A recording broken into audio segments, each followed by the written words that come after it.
There is a singular formula for greatness. This works for raising puppies.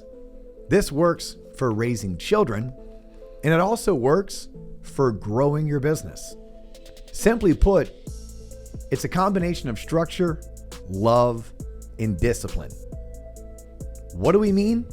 Well, you're just going to have to tune in to find out.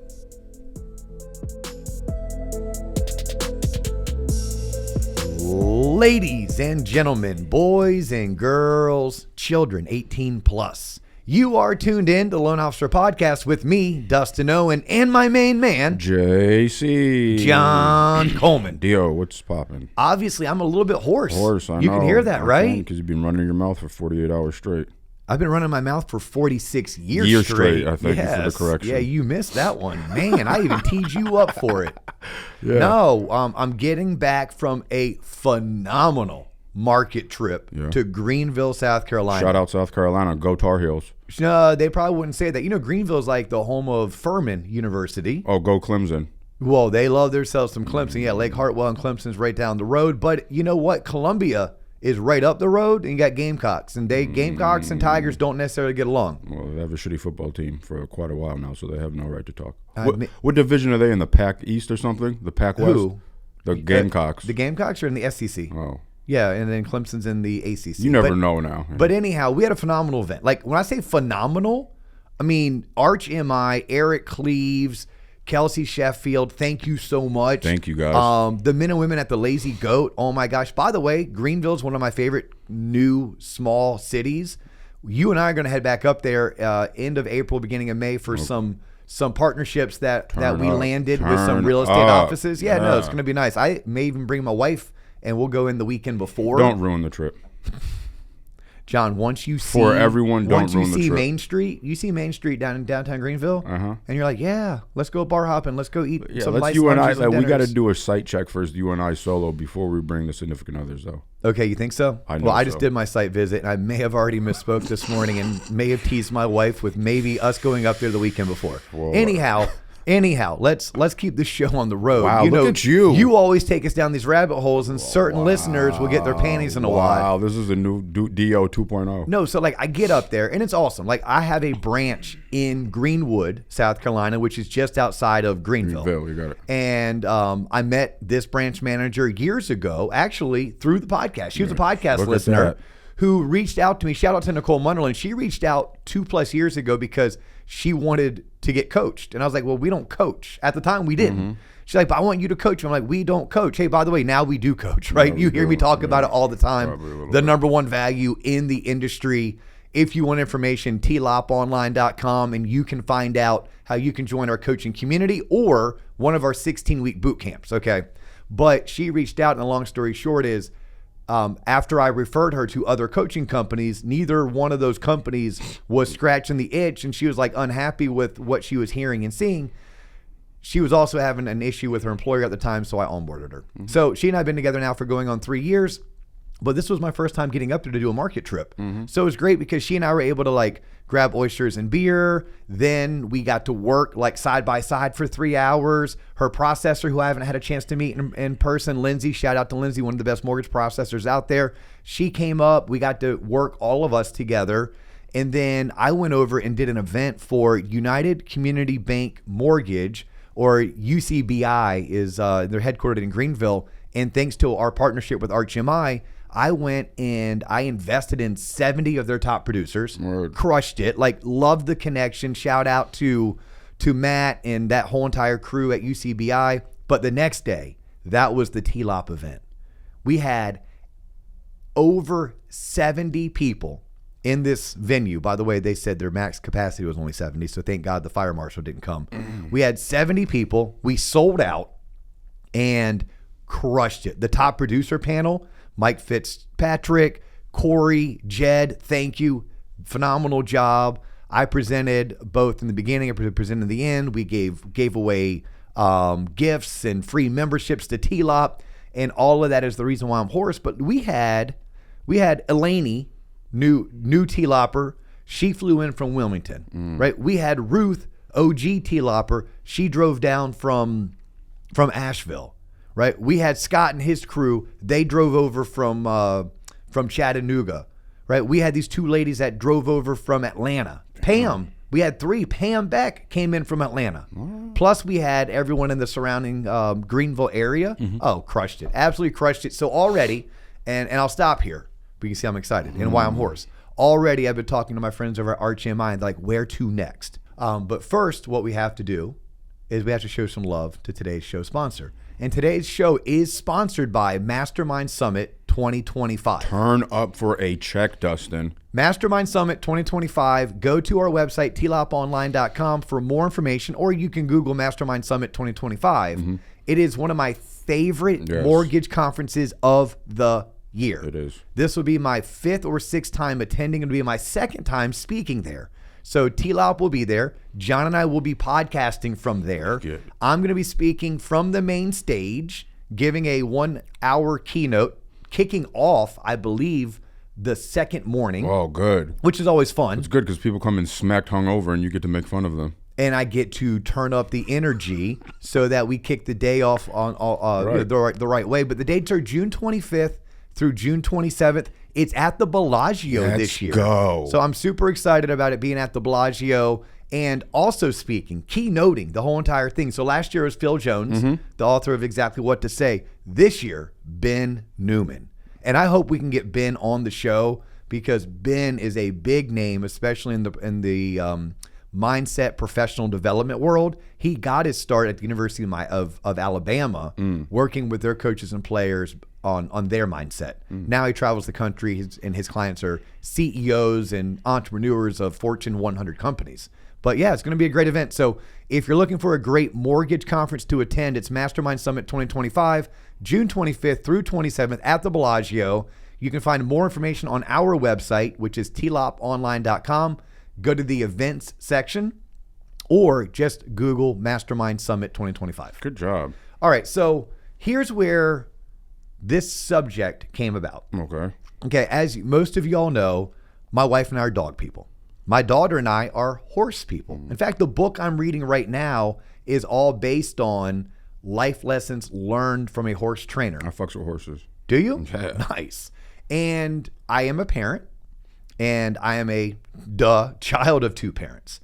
And as I get older and I reflect, and a lot of times some mental health counseling and some therapy has helped me uncover some of this. It's also helped me learn some valuable lessons. What I have learned is anything that's good has come about because there was like a equal mixture of discipline, love, and structure. Right? Like when I look at my first dog and people are like, oh my God, your dog Atticus was the best. Y'all got lucky. And maybe we did. Maybe genetics came into play a little bit with that puppy that I brought home when he was 6 weeks old. Or maybe my wife and I did a really good job of showering him with love, providing him with some structure, and making sure that there was discipline in the household. I look at my life and I look at everything that I was fortunate for growing up. I wasn't fortunate to go on great vacations. I wasn't fortunate because we didn't, by the way. Like our vacations for me growing up was mom and dad sat through a timeshare seminar. Yep. They got the free weekend at Daytona Beach. And that's it. Right? Like great memories, by the way. We packed the car. We drove to Atlanta, but we couldn't afford the good hotel. So we actually stayed 30 minutes north of Atlanta in a Days Inn. So we could go to 3 baseball games over the July 4th weekend. Amazing memories, right? But it's not something that someone's like, oh, when I grew up, we were doing X, Y, Z. Like I didn't grow up in a big house. I didn't grow up in a fancy neighborhood. I love my neighborhood. I love my memories. I love the experiences. My house was like less than 1,200 square feet. Perfect for my sister, my parents, and I. But it was nothing like someone would draft in there. My perfect world would be this type of family vacations where we go to these types of places and I'm living in this size house with the white picket fence, right? It wasn't any of that. But I have learned how fortunate I am because I was given lots of love. I was given plenty of discipline, and I had structure. And structure is probably that one thing that it took me into my 40s to recognize its power and its beauty. So structure for me was I lived in one house my whole life. Now, granted, I was probably actually like 9 months old when my parents moved into that house, but from 9 months to 19, it was one house. It was one neighborhood. That means it was one elementary school, one middle school, one high school. That is structure. That is consistency. I never had to guess about, well, where are we going to live next and how am I going to make friends? Nope, that was just a given. I had 2 parents. Those 2 parents stayed married. They still are, and they love each other. Not that they didn't fight, but they do love each other. And I think that was a structure that you take for granted because you don't know any different growing up. But looking back, I'm like, damn, I am privileged. And I'm not just privileged because I'm white and male. I'm privileged because I had 2 parents that love each other and they stayed together. I'm privileged because I had one house, I had 3 schools, and I had a routine. And when that routine were to get out of routine, there's some discipline there to put my ass in check. And yes, my parents loved me differently, right? My mom shows her love one way. My dad shows his love one way. Both of them shaped me for the better and for the worse. But I was like, yes, when I look back on my life and I count my blessings, I have realized that that's where I'm most fortunate. And then when I start studying others, or I try to work with others, I try to coach others, what I've learned is that those that are struggling the most, I need to find deep down inside, what did they lack growing up? Like, did they lack love? Did they lack discipline? Or did they lack some form of structure? Or when I'm coaching people today, and it's less about where they came from, but more about where they're going, the first thing that we're going to put into play for them is, hey, I need structure. Hey, we need discipline and we need love. Now, as your coach, I need to give that to you. But when you start leading and you're running your own branches, you're starting your own companies, I'm going to start coaching you. How do you love your people? How do you discipline your people? And what structure are you providing? Any type of greatness comes from this combination. So whatever someone's struggling with in their work world or in their personal life, the first thing I would say to them is, hey, look, let's walk through discipline, love, and structure. Which of those 3 core tenets do you think you're lacking? Or which one of those core 3 tenets are you out of whack on? Too much discipline, not enough love.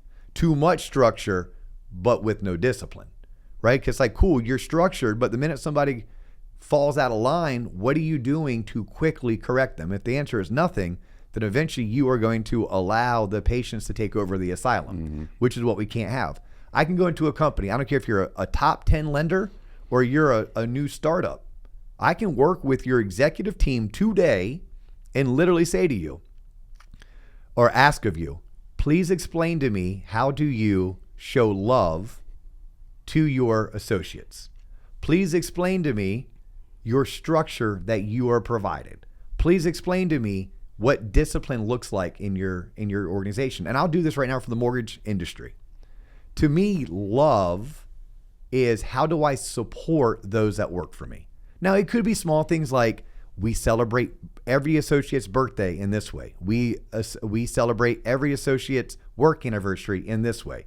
We take time to recognize those that are going above and beyond. Cool. Okay, that's like very surface level. When I think of love, what are you doing to get one-on-one with your leaders so that you can be a mentor to them? And then if you're doing that for them, what are you doing to support them to do the same thing, right? To where it's a waterfall effect. CEO gives it to her 3 direct reports. Her 3 direct reports each give it to their 5 direct reports. Those 5 direct reports each give it to their 10 direct reports. And all of a sudden, the love that's being shared from the CEO has now impacted 50, 60, up to 100 different associates. But that would require some form of a written out game plan, which is the discipline. That's the structure. I'm sorry, not the discipline, that's the structure. But it's starting with love. Now I can look at, structure is just that. Like, show me your org chart. Who reports to who? Who reports to who? What's their responsibility? Who reports to who? What's their responsibility? And then when you go down one rung on that org chart, then who reports to who and what's that person's responsibility? And the discipline is, how often are we going to come back and check in on one another, hold each other accountable, and what happens when somebody drops the ball? Because if nothing happens if somebody drops the ball, okay, you have no discipline. You're not on this path for greatness. What happens if you're not slowing down to show gratitude? You're not on a path for greatness. What happens when you're not investing in others, whether it's making market visits, going on sales calls with them, working with them one-on-one on their own professional development? Like, that to me is all love, but it has to be done in a very structured manner. And what are your expectations? If people don't know expectations, then there's no structure. And if I don't know expectations, how can I ever discipline you? Like, if I don't tell you what I expect of you, there's no way for me to be consciously able to come in and correct you if you weren't told what I needed you to do or how to do it. Mm-hmm. And when you look at companies that are, as the kids say, mid, mm-hmm. or even branches that are mid, why are they mid? Because they're lacking discipline, love, and structure. That's literally all it takes. Kids that are acting out. Look, kids are going to be kids. No. Kids are going to be kids. But I will tell you, because yes, you mentioned it with your childhood. I mentioned it with my childhood, and I've raised now 2 children, and we lived in a very awesome community where others are raising their kids.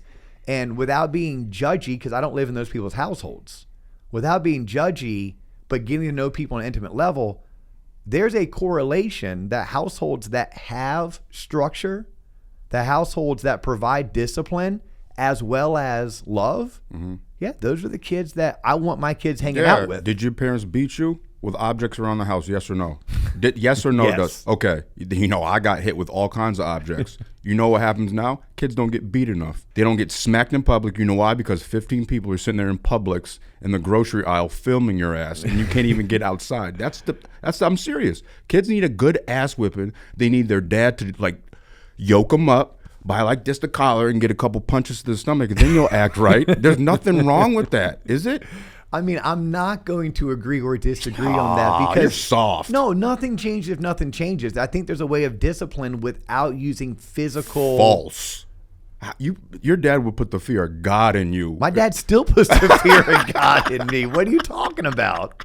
All right, give me a story. Okay, give me an example of an LO. You don't need to name names. Like, oh, there's this one person, everybody loved to work with them. They were great on the phone, but God, they had no structure. If you look at their pipeline, the shit was all out of whack. However, there are some people that were hella disciplined. They had a lot of structure, but they didn't show any love to their clients or associates, so they got no business. Can you give me something like one in particular? I will tell you, this is the reason why most originators, most business professionals, mm-hmm. most salesmen and saleswomen get stuck in that average to below average range. Okay. Is because they lack structure, discipline, and love. Now, love is difficult because, like, if you're talking self-love. Mm.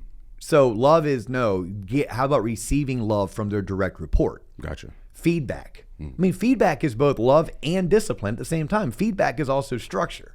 So just receiving the feedback. But no, I would say most. I don't have one that stands out because I think within the formula of structure plus love plus discipline equals greatness, mm-hmm. I think you have 25 different examples of discipline, 25 examples of love, 25, and then you start doing the different combinations. Now you have tens of thousands of combinations, which means there's tens of thousands of reasons or combinations for why somebody would be average to below average in their profession or in their results.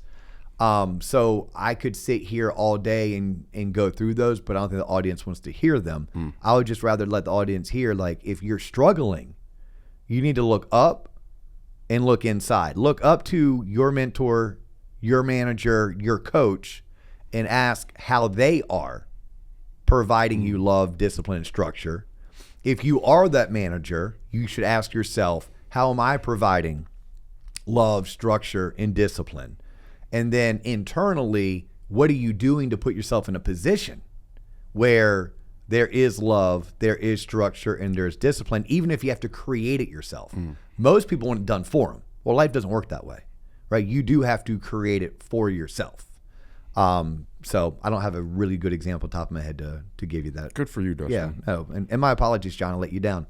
I normally don't. Hopefully, I didn't let everyone down on this particular call. I mean, this is something you have to sit with, right? This is something that it's like, oh crap, this is not as easy as learning like Rule of 72. PPG. Right? Yeah, Rule of 72 is very easier. Like when we teach 30, 10, 5, 5, 3, 1 as the secret code to uncracking social selling or online networking success, that's a pretty easy tangible. This is not easy.